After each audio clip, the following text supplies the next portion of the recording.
Oke, selamat pagi, selamat datang kembali di channel kita, channel The Mechanic Feel. Salam kreatif dan inovatif ya. Assalamualaikum warahmatullahi wabarakatuh. Nah, untuk per pagi ini kita ada kedatangan unit baru teman-teman ya. Ini ada Exa 210 ya, 210 strip 10. Nah, ini baru datang unitnya ya. Ini sudah kita commissioning ya, itu atau melengkapi komponen ya. Ini kemarin dari UT sudah selesai commissioning. Nah, ini kita lengkapi untuk sebelum kita readykan untuk dilepas ke lapangan teman-teman ya. Nah, mungkin untuk per pagi ini kita bincang-bincang saja ya, atau sharing terkait problem di unit ya. Ya, mungkin kemarin kita pernah mengalami problem engine stall ya. Nah, engine stall atau engine mati sendiri ketika gerakan relief.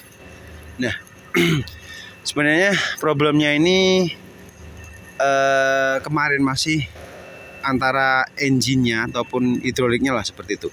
Jadi kita masih asumsinya ke hidrolik, problem hidrolik ya yang menyebabkan engine stall.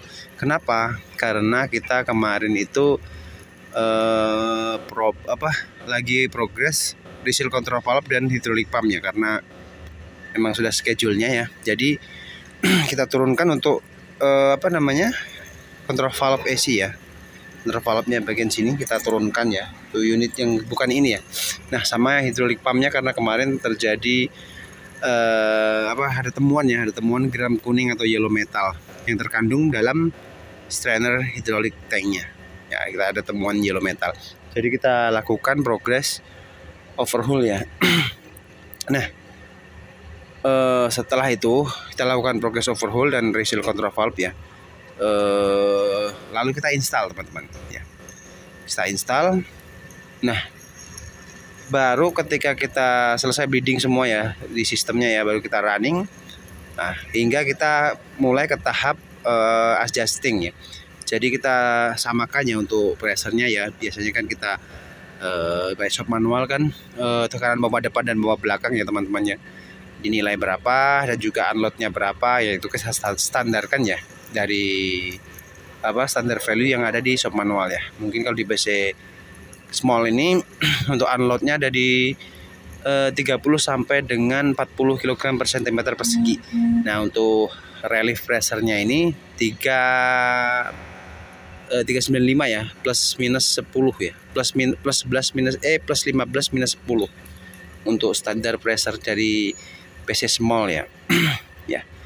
Ya, ini kemarin sudah standar semua, kita adjusting ya untuk unit yang lain ya. Ini kan kita bincang-bincang aja ya. Nah, itu ketika kita lakukan gerakan relief ya, intinya kita PPM, itu terjadi drop pada si engine. Nah, dari situ kita lakukan langkah troubleshooting lagi. Kita cek untuk LS pressure-nya, untuk unload-nya seperti apa ketika relief ya, sampai kita adjusting flow rate ya, atau kita samakan settingan servo piston ya. Jadi intinya kita adjusting lah, kita setel sampai seperti apa sih, kok bisa drop seperti ini kan. Kita fokusnya ke hidrolik karena kemarin kita selesai repair dan reseal ya, reseal control valve dan juga overhaul hidrolik pumpnya, seperti itu.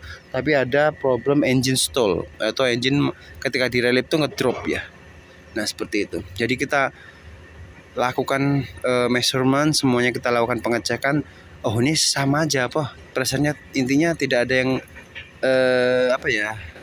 tidak ada yang tidak normal lah intinya. Di saat low idle dia standarnya tercapai semua. Nah, tapi kenapa di saat relief terjadi stall atau engine hampir mau mati lah.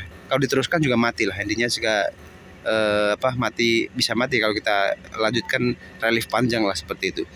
Nah, setelah kita telusuri ya, kita cek untuk kita measurement untuk voltage ininya LS-EPC dan PC-EPC valve di hidrolik pump, di main pumpnya juga aman, tidak ada kendala. Kita cek kembali LS valve-nya tidak ada masalah ya, semuanya ke dalam keadaan normal. Dan ketika kita cek juga untuk output PLS-nya, jadi biasanya kan problem tuh biasanya ketika dia ketika gerakan relief tuh si pompa tidak mau dia stall ya, itu bisa menyebabkan engine drop engine mati. Ini keberatan kemiringan atau regulasi pompa itu tidak normal lah, itu bisa menyebabkan engine drop.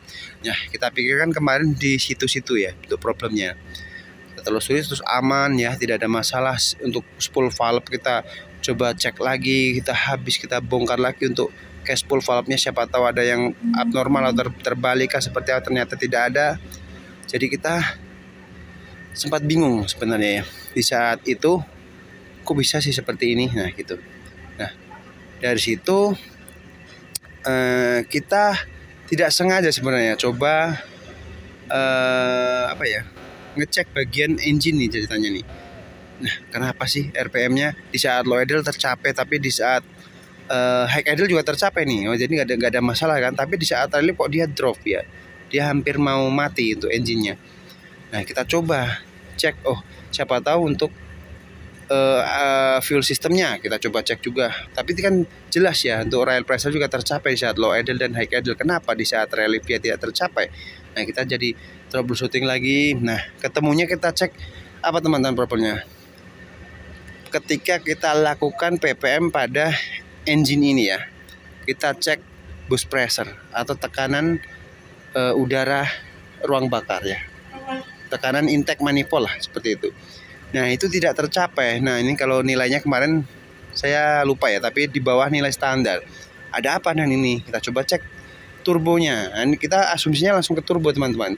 Nah ketika kita cek untuk hose ini ya, hose inputannya ini tidak ada oli juga. Tidak ada problem juga, asap juga tidak ada ya, untuk smoke-nya ya aman-aman aja. Nah kita cek impeller. Nah disitulah problemnya, ternyata impeller turbo itu atau kipas turbo itu ada jam, ada ngejam ya, dia lengket seperti itu. Jadi ketika kita coba repair ya, kita kasih oli, kita puter ya, langsung terlepas dari jamnya atau lengketnya. Kita coba lagi running, ternyata langsung normal teman-teman.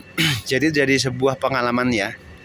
Nah, ketika si performa hidrolik ini, intinya sistem hidrolik normal ya, kita kan habis repair atau pengerjaan di bagian hidrolik sistemnya, tapi tidak sadar ketika si turbo ini kok bisa jam.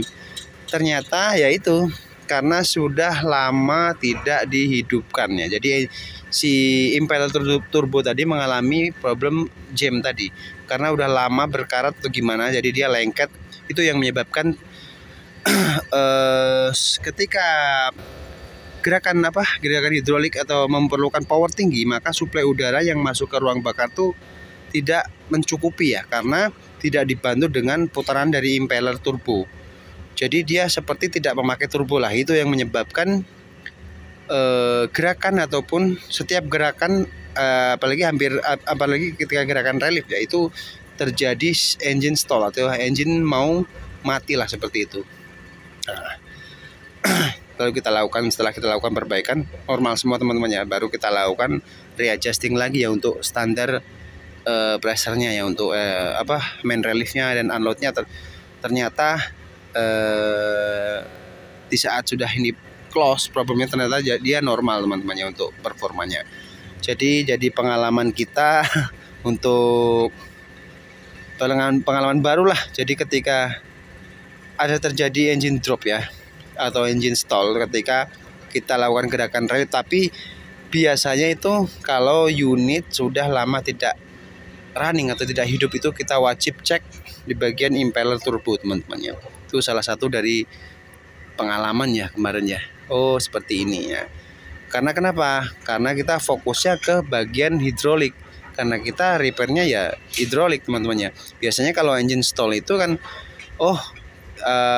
terjadi abnormal sistem pada hidrolik sistem ya. Jadi sensingnya tidak sesuai atau seperti apa, regulasinya pompa tidak normal, itu kan bisa menyebabkan yang dinamakan engine stall ya. Tapi ternyata ya itu kita salah prediksi ya. Ternyata yang drop atau yang stall dikarenakan impeller turbo mengalami jam atau problem lengket ya. Jadi disitulah yang menyebabkan suplai udara yang masuk ke ruang bakar tidak mencukupi di saat gerakan ataupun RPM tinggi hingga relief ya. Itu suplai udaranya tidak mencukupi sehingga beban dari pompa hidrolik tidak mampu di backup sama si engine ini ya, seperti itu karena kekurangan oksidasi ya. Ya mungkin itu teman-teman ya untuk berbagi ini sharing dari saya, semoga bermanfaat ya teman-teman ya. Sekian dulu, salam kreatif dan inovatif ya. Semoga kedepannya saya bisa selalu memberikan tutorial video yang bermanfaat untuk sobat kreatif dan inovatif. Assalamualaikum warahmatullahi wabarakatuh dan semangat pagi.